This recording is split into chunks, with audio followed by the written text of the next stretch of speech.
Good morning, everybody. What is happening? What is going on? It's Monday,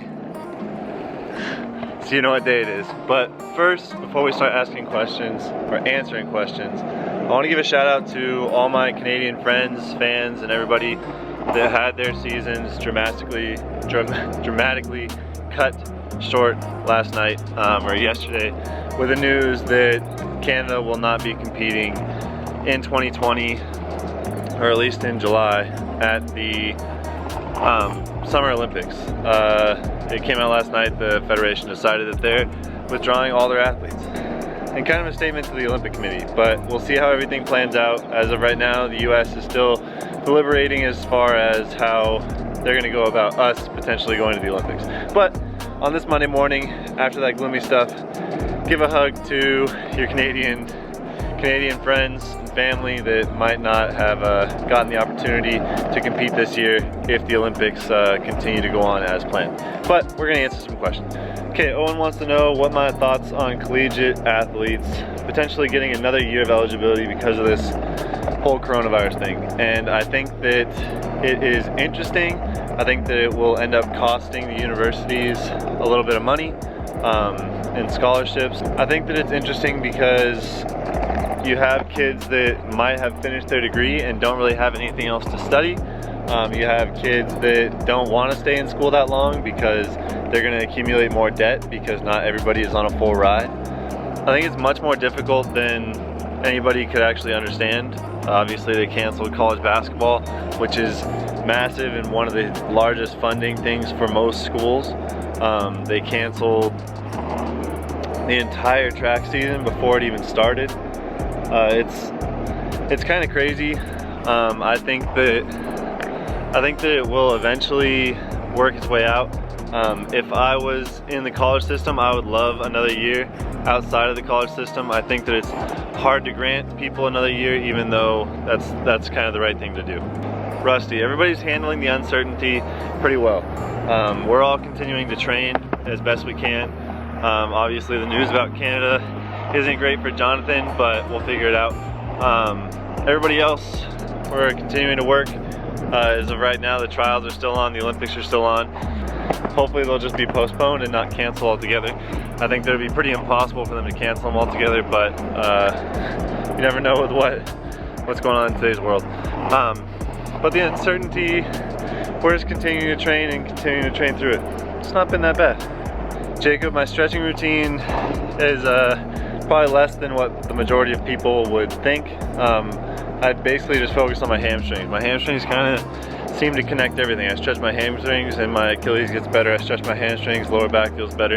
They kind of all go together as one. But I'm thinking this Wednesday I might do like a live video with you guys, and potentially we'll do some stretching, do some abs, and maybe a light little body weight workout. So stay tuned for that. Liam, I am 6 foot 2 inches. Don't know what that is in meters.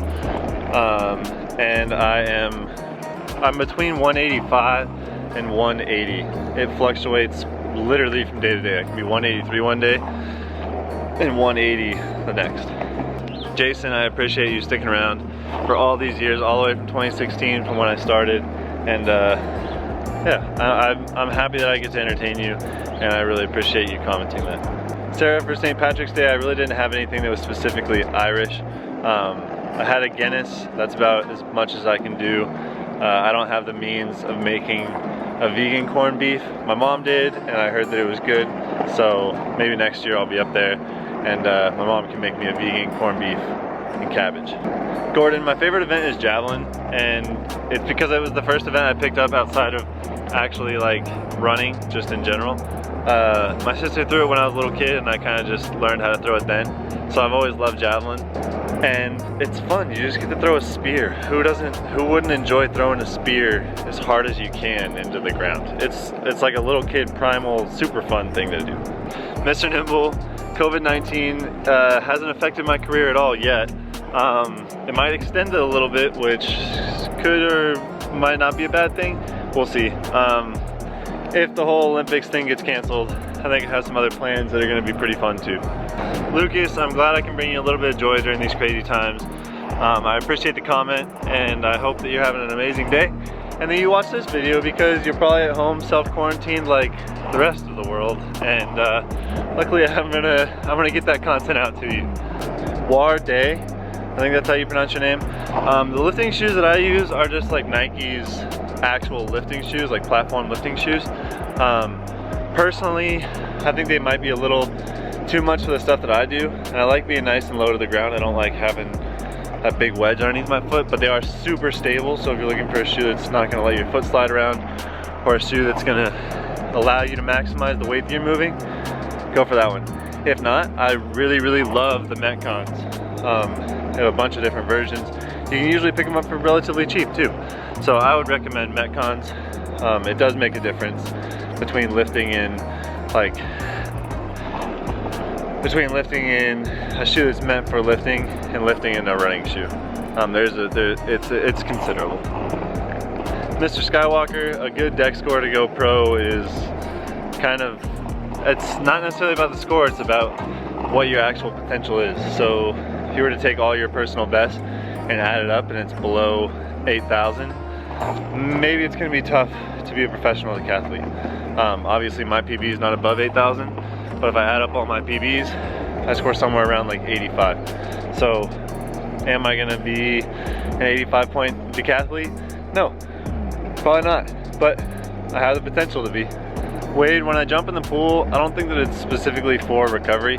It's literally just because it makes me feel uncomfortable. I don't like cold water, and I'm trying to do something that makes me feel uncomfortable every single day so that I get used to being uncomfortable, so that when an uncomfortable situation comes about, I feel more comfortable. Meaning that I'm going to continue to jump in the pool. Is it technically, could it be used as recovery? Yeah, maybe. If I were to stay in the water a little bit longer, I basically jump in, get cold, wake up, and then get out. Jordan, I no longer live in Oregon. I currently live in Phoenix, Arizona. And what are the pros and cons of what? Living in Phoenix? It's a lot warmer. You basically have year-round training, which is amazing. My friends are down here. I have a training group. Yeah, pretty much everything in Phoenix as far as training-wise is better. Scenery, hiking, just life in general in Oregon.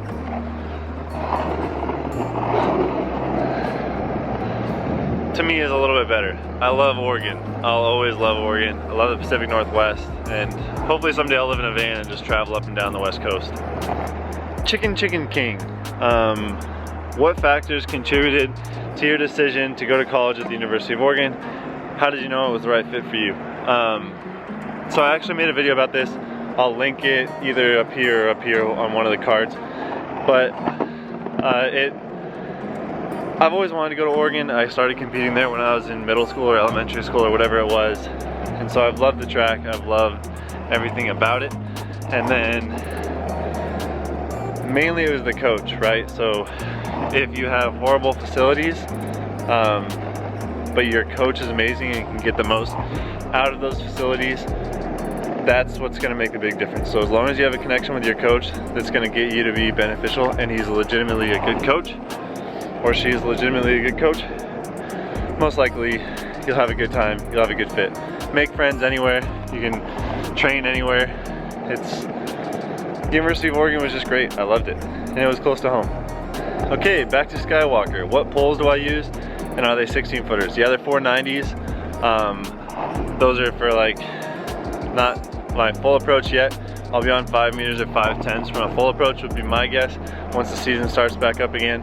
And then, but for right now, yeah, when I'm jumping in the video, I'm jumping on 490s. I think they're a 17.6 flex and a 16.9 flex are the 490s that I usually use. Jacob Kuhn, I'm actually about to turn 25. I turned 25 in April. Do I have a girlfriend? No, I don't have a girlfriend. What makes me happy? And I don't know. I don't know what makes me happy. Running makes me happy, training makes me happy, winning makes me happy, and making these videos makes me pretty happy. And with that, that's gonna be the end of the video. If I missed your question, feel free to comment down below and I'll try and answer it next week. I always do these every Sunday or whatever. And speaking of I post a video every single day. So if you're new to the channel, consider subscribing and look forward to tomorrow's video, because you could go back and you can watch yesterday's video, which was about, what was yesterday's video about? Oh, it was actually a good video. It was about splits and stuff. I actually ran a good workout and pole vaulted. It's a good video. You should probably go watch it. Tomorrow's video is going to be about shot put and some 200s, or just hanging out with the team, and that's going to be it.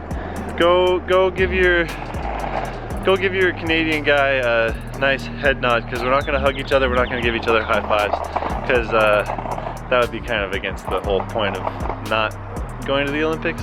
So anyways, remember, be nice to people, don't hurt yourself, don't hurt others, slow down, don't dance so fast, and I'll talk to you guys all tomorrow. Okay, bye.